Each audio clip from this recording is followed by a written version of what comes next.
साथ HDFC securities के अनुज गुप्ता जुड़ चुके हैं। अनुज सर, बहुत बहुत शुक्रिया समय निकालकर ईटीना स्वदेश पर जुड़ने के लिए। और सबसे पहले सोने की ही बात करेंगे। रिकॉर्ड ऊंचाई पर फिर एक बार सोना ग्लोबल मार्केट में $3,200 पर आउंस के पार निकलता हुआ और इस हफ्ते अब तक करीब 8% से ज्यादा की तेजी दिखी है।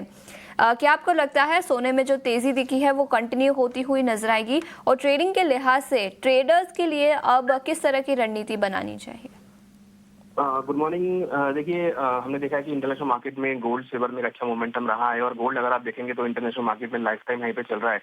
कल हमने देखा था कि डोमेस्टिक मार्केट में भी लाइफ टाइम हाई पे था। हमें लगता है कि अभी भी एक खरीदारी का ही ट्रेड देखने को मिल सकता है, क्योंकि जियो पॉलिटिकल टेंशन और एस्केलेशन यूएस चाइना के बीच आता हुआ दिखा है।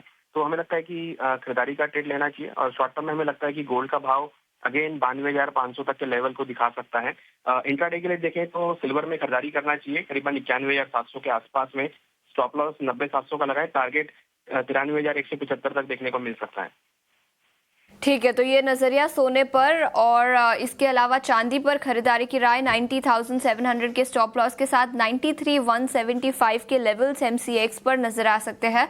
सोने और चांदी के अलावा इसके अलावा ब्रेंट क्रूड पर आपकी क्या राय होगी? वहां पर भी गिरावट दिखी थी, $60 तक फिसल कर फिर एक बार अच्छी खासी तेजी, लेकिन कच्चे तेल पर आपकी क्या राय होगी? देखिए, कच्चे तेल में डिमांड कंसर्न्स है और हमें लग रहा है कि अभी डिमांड कंसर्न्स कंटिन्यू रहेंगे तो कहीं ना कहीं सेलिंग प्रेशर आपको हाईयर लेवल पे आता हुआ दिखाई देगा।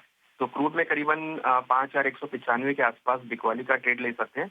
5,270 का स्टॉप लॉस लगाएं, टारगेट करीबन 5101 तक आ सकता है। तो क्रूड में बिकवाली की सलाह रहेगी। ठीक है, तो यहाँ पर बिकवाली की सलाह क्रूड पर। और बेस मेटल्स पर आपका क्या व्यू होगा? चाइना और अमेरिका के बीच ट्रेड वॉर गहराता हुआ, जिसके चलते चीन से डिमांड कम होती हुई नजर आएगी, जिसका इम्पैक्ट ग्लोबल कमोडिटी मार्केट पर दिखेगा। तो इंडस्ट्रियल मेटल्स की बात करें तो जिंक, लेड, कॉपर, एल्यूमिनियम, यहाँ पर किस तरह का ट्रेड बनेगा?